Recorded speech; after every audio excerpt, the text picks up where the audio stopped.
نبی کریم صلی اللہ علیہ وسلم نے ایک بار کافی لمبی نماز پڑھی۔ صحابہ نے عرض کیا، اللہ کے رسول صلی اللہ علیہ وسلم، آپ نے ایسی نماز پڑھی ہے کہ اس سے پہلے ایسی نماز نہیں پڑھی؟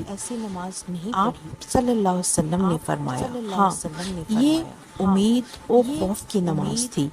میں نے اس میں اللہ تعالیٰ سے 3 دعائیں مانگی ہیں، جن میں سے اللہ تعالیٰ نے 2 کو قبول کر لیا اور 1 کو نہیں قبول کیا۔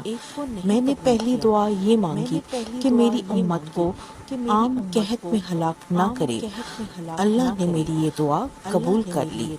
میں نے دوسری دعا یہ کی کہ ان پر غیروں میں سے کسی دشمن کو نہ مسلط کرے۔ اللہ نے میری یہ دعا بھی قبول کر لی۔ میں نے تیسری دعا یہ مانگی کہ ان میں آپس میں ایک کو دوسرے کی لڑائی کا مزہ نہ چکھا، تو اللہ تعالیٰ نے میری یہ دعا قبول نہیں فرمائی۔